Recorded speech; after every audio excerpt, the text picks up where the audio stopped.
ব্রাজিলের বিশ্বকাপের স্কোয়াডে যে ২৬ জন জায়গা পাবেন তাদের মধ্যে থেকে ২২ জন প্রায় নিশ্চিত করে ফেলেছেন, বাকি আছে 4টা স্লট। ব্রাজিলিয়ান সংবাদ মাধ্যম বলছে এই 4টা স্লটে যে 4 জন জায়গা পাবেন এই 4 জনকে নেওয়া হবে মোট 11 জন প্লেয়ারের মধ্যে থেকে। সেই 11 জন কারা? এর মধ্যে কি নেইমার জুনিয়র আছেন? খুশির সংবাদ হলো ব্রাজিলিয়ান সংবাদ মাধ্যম বলছে এই 11 জনের মধ্যে নেইমার জুনিয়র রয়েছেন। তাহলে চলেন এই 11 জন কারা এবং কোন কোন পজিশনে মোট 4 জন প্লেয়ারকে বাছাই করার জন্য মোটামুটি একটা ছোটখাটো লিস্ট তৈরি করা হচ্ছে সেই ব্যাপারটা নিয়ে একটু বিস্তারিত আলোচনা করা যাক। শুরুতে ডিফেন্স যেই জায়গাটায় অর্থাৎ ডিফেন্ডারদের মধ্যে থেকে দুজনকে মোটামুটি মনিটরিংয়ে রাখা হয়েছে। একজন হচ্ছেন ইবানেজ আর একজন হচ্ছেন লিও পেরেইরা। লিও পেরেইরা প্রথমে যখন ব্রাজিল জাতীয় দলে ডাক পেয়েছেন তখনই সে খারাপ করেননি, ক্লাবেও মোটামুটি খারাপ করছেন না, কিন্তু ইবানেজ সর্বশেষ কলাপে যেটা দেখিয়েছেন সেটা অবশ্যই একটা ক্রেডিট পাওয়ার যোগ্য। একই সাথে কার্লো আনচেলত্তি কেন যেন আমার ব্যক্তিগতভাবে মনে হচ্ছে যে ইবানেজকেই দলে জায়গা করে দেবেন। তার এই জায়গায় যদি আপনি একটা যুক্তি খুঁজতে চান তাহলে 1 নম্বর যুক্তি হলো যে তিনি রাইট সাইডেও খেলতে পারেন, অর্থাৎ রাইট ব্যাক হিসেবে তিনি যতটুকু সময় মাঠে খেলেছেন ওই জায়গাটা অবশ্যই ইমপ্রেসিভ ছিল।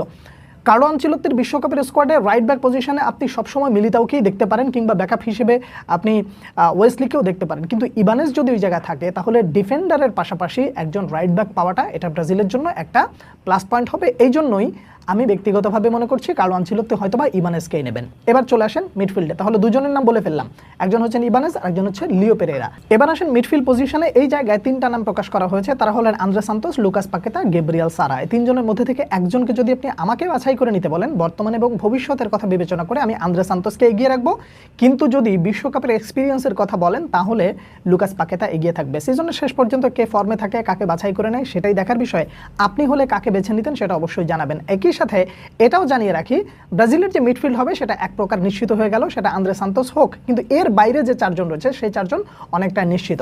আপনি ব্রুনো গিমারাইজের কথা বলেন, আপনি তাকে বাদ দিতে পারবেন না। তারপরে ক্যাসিমিরো রয়েছেন, ফাবিনহো রয়েছেন, একই সাথে দানিলো সান্তোস, এই 4 জন নিশ্চিত, সাথে আরও একজন যুক্ত হবে। এবার আসবে অ্যাটাকিং লাইনে, এই জায়গায় মোট 6 জন প্লেয়ারের নাম প্রকাশ করা হয়েছে যেখানে আবার নেইমার জুনিয়রও রয়েছেন। তাহলে বাকি 5 জন কারা? এন্দ্রিক রয়েছেন, ইগোর থিয়াগো রয়েছেন, কাইও জর্জ রয়েছেন, তারপরে হচ্ছে রিচার্লিসন রয়েছেন, রায়াও রয়েছেন।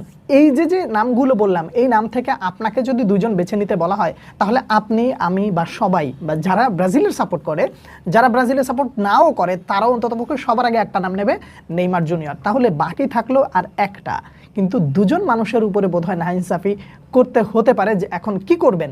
নিতে হবে 2 জন, লোক আছে 6 জন, কিন্তু সেই একজন যদি নেইমার হয়ে যায় তাহলে বাকি 5 জনের মধ্যে থেকে একজনকে তো নিতে হবে।